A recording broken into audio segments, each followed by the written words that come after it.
कोई चीज़ कोई व्यक्ति करता है या कुछ लोग करते हैं तो वो लोग ही दोषी होते हैं। और यदि उसमें भी अपन राजनीति करते हैं या ऐसी कुछ चीज़ ढूंढते हैं तो ये कहीं न कहीं हमारे इस देश के लिए, हमारे राजस्थान के लिए, हमारे मारवाड़ के लिए ये सब चीज़ें ठीक नहीं है। पर आज जिस प्रकार से उसके बाद में जो दोषी हैं, यदि उसने कोई गलत अतिक्रमण कर रखा है, आप उसके खिलाफ कोई भी कार्रवाई करते हो, अच्छी बात है। पर आज यदि उसमें आप कब्रिस्तान जो आज़ादी के बाद से बने हुए हैं, उस आज़ादी के बाद में बने हुए कब्रिस्तान हैं, ईदगाह हैं, तमाम समाज की सार्वजनिक चीज़ें हैं, आप उसमें जानबूझ करके उसमें राजनीति करना चाहते हो, उन पर बुलडोजर चला रहे हैं।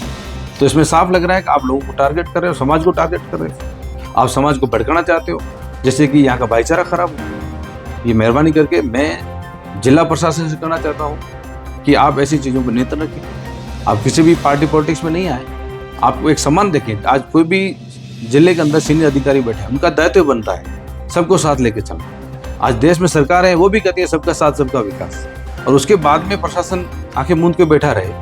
आज उसके बाद में कब्रिस्तानों में बुलडोजर चलना चाहे, जब चल जाए तो उसके बाद क्या बचा? अब यदि आपको लगता है कि ये कब्रिस्तान सही जगह नहीं है तो आपने कौन सा सीमा ज्ञान करवाया? क्योंकि कब्रिस्तान तो आज़ादी के बाद यहाँ पड़ा था, आज तक किसी ने यह नहीं कहा। 50 साल से ये कब्रिस्तान यहाँ है, आज एकदम जब ये चीज़ें हुई है उसके बाद आप बुलडोजर चला रहे। तो आप सीमा ज्ञान करा करके, इसमें मुझे जो जानकारी है, लोगों ने 3-3 मंजिल बिल्डिंगें बना रखी, बड़े बड़े स्कूल हैं उसमें बना रखी है, और भी जो नदी नाले हैं, तालाब हैं, वहाँ बड़े बड़ी चीज़ें बना रखी हैं। आपको यदि वास्तव में कार्रवाई करनी है तो ये उस सब चीज़ों पे करो ना, एक समाज को टारगेट क्यों कर रहे हो? तो आप चाहते हो कि भाई जिसमें जिला शांत जिला है, भाईचारे वाला है, इसको खराब करना चाहते हो। जब जानकारी मिली कि कैलावा के अंदर इस प्रकार से घटना घटित हुई है तो हमने सोशल मीडिया प्लेटफॉर्म के जरिए उस घटना की निंदा भी की। मुझे जो जानकारी है, लोगों ने 3-3 मंजिल बिल्डिंगें बना रखी, बड़े बड़े स्कूल हैं उसमें बना रखी, और भी जो नदी नाले हैं, तालाब हैं, वहाँ बड़े बड़ी चीज़ें बना रखी हैं।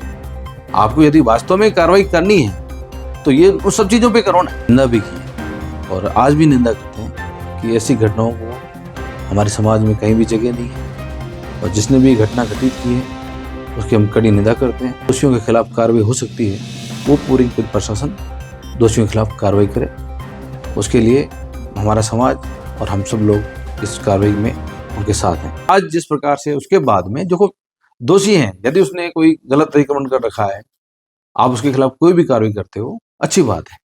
पर आज यदि उसमें आप कब्रिस्तान जो आज़ादी के बाद से बने हुए हैं, उस आज़ादी के बाद में बने हुए कब्रिस्तान हैं, ईदगाह हैं, तमाम समाज की सार्वजनिक चीज़ें हैं, आप उसमें जानबूझ करके उसमें राजनीति करना चाहते हो, उन पर बुलडोजर चला रहे हो।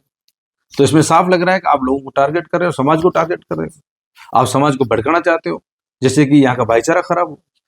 ये मेहरबानी करके मैं जिला प्रशासन से कहना चाहता हूँ कि आप ऐसी चीज़ों पर नियंत्रण रखें। आप किसी भी पार्टी पॉलिटिक्स में नहीं आए, आपको एक सम्मान देखें। आज कोई भी जिले के अंदर सीनियर अधिकारी बैठे हैं, उनका दायित्व बनता है सबको साथ लेके चलना। आज देश में सरकार है, वो भी कहती है सबका साथ सबका विकास, और उसके बाद में प्रशासन आंखें मूंद के बैठा रहे। आज उसके बाद में कब्रिस्तानों में बुलडोजर चलना चाहे, जब चल जाए तो उसके बाद क्या बचा है? अब यदि आपको लगता है कि ये कब्रिस्तान सही जगह नहीं है तो आपने कौन सा सीमा ज्ञान करवाया? क्योंकि कब्रिस्तान तो आज़ादी के बाद यहाँ पड़ा था, आज तक किसी ने यह नहीं कहा। 50 साल से ये कब्रिस्तान यहाँ है, आज एकदम जब ये चीज़ें हुई है उसके बाद आप बुलडोजर चला रहे हो। तो आप सीमा ज्ञान करा करके, इसमें मुझे जो जानकारी है, लोगों ने 3-3 मंजिल बिल्डिंगें बना रखी, बड़े बड़े स्कूल हैं उसमें बना रखी है, और भी जो नदी नाले हैं, तालाब हैं, वहाँ बड़े बड़ी चीज़ें बना रखी हैं। आपको यदि वास्तव में कार्रवाई करनी है तो ये उस सब चीज़ों पे करो ना, एक समाज को टारगेट क्यों कर रहे हो? तो आप चाहते हो कि भाई जिसमें जिला शांत जिला है, भाईचारे वाला है, इसको खराब करना चाहते हो। सौहार्द बिगाड़ने की हिम्मत किसकी है? कोई आके बताए कि हम करेंगे? किसी भी प्रकार से सांप्रदायिक सौहार्द नहीं बिगड़ने देंगे हम लोग।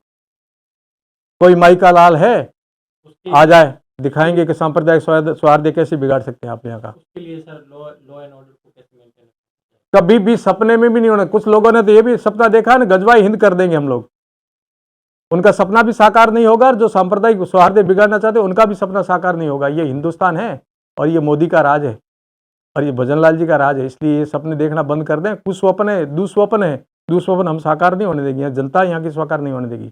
यहाँ की सरकार नहीं होने देगी। ये कभी भी मत सोचना सपने में भी कि हम लोग ऐसा कर देंगे। वो अच्छा, सपने छोड़ दो आप। कब्रिस्तान वाली कार्रवाई अधूरी क्यों रही, क्या वजह रहेगी? कब्रिस्तान की कार्रवाई कुछ ऐसी गलतफहमी हो गई थी कि ये इनके पास डॉक्यूमेंट है, अपन जो गए हैं, एक थोड़ा सा तारतम्य कहीं न कहीं कमी रही थी, वो तारतम्य दूर हो गया है और दूर होते वापस कार्रवाई शीघ्र ही। ये शीघ्र कार्रवाई वापस कब शुरू? जी बिल्कुल, इसके साथ में एक बैठक होगी हमारी, किसी अधिकारियों के साथ भी होगी। अधिकारी अपने स्तर पर भी इसकी जांच कर लेंगे, उसके बाद कानून सम्मत जो भी कार्रवाई होगी वो आगे प्रारंभ की जाएगी।